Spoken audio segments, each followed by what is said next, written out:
Oliver Twist, Chapter 18. Monks tells his story. A coach stood in front of Mr. Brownlow's house. Mr. Brownlow stood there as two men dragged Monks out of the coach and brought him into the house. "How dare you kidnap me right off the road?" Mr. Monks said angrily. "You were given the choice of surrendering to the police or coming here, and you chose the latter. If you try to leave us now, we will have you arrested," said Mr. Brownlow. "How could you treat me like this, even when you're my father's old friend? You should be ashamed to hear your name, Edward Leeford, and if only because I am your father's friend that I am treating you well. You know that I would be married to your father's sister if she did not leave this world. I have respect for her as well as for your father," said Mr. Brownlow. And then he said, "Monks, you know you would have a brother." "Brother?" Monks pretended to be surprised. "I am an only child. Your father was forced by his family into a marriage that turned out to be miserable and unhappy. Later, he and his wife separated. These were your parents. Then, about 15 years back, your father met a retired gentleman with 2 daughters. He fell in love with the older one, and she also fell in love with him." As Mr. Brownlow proceeded with his story, Monks grew extremely nervous. Mr. Brownlow continued, "And then a rich relative of your father died, leaving his property to your father, and he went to Rome to claim his inheritance. Your mother was enjoying herself in Paris, as she had left your father long back, but when she heard of this property, she rushed to Rome with you. It was in Rome that your father died suddenly.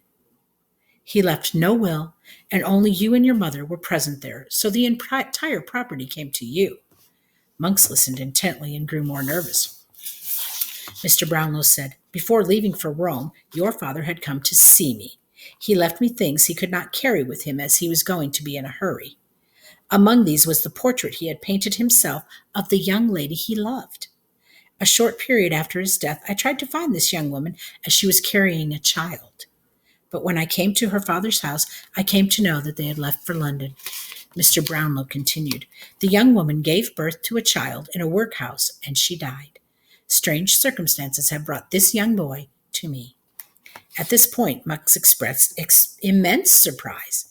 "He was in my house, and I was surprised by the stark similarity of looks between him and the woman in the portrait. Your cruel friends, however, kidnapped him before I could get proof of his parentage." "What proof do you have that that child was born to my father and this woman?" shouted Monks. "Oh, I have proof," said Mr. Brownlee. "Your father had a will, though everyone thought he did not. It mentioned something about a child.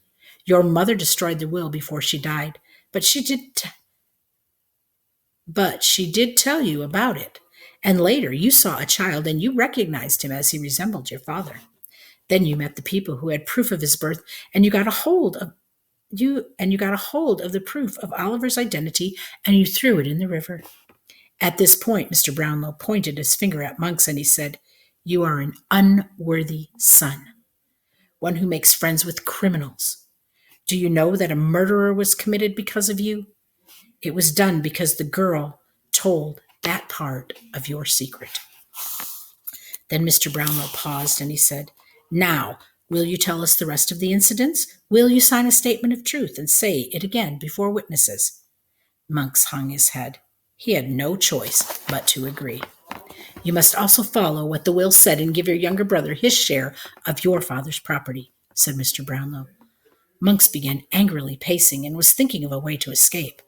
Just then, Dr. Lushburn rushed into the room to inform them about the end of Sikes and that Fagin had been captured.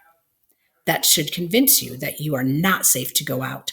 So stay here and don't try to escape," said Mr. Brownlow. And that's the end of Chapter 18.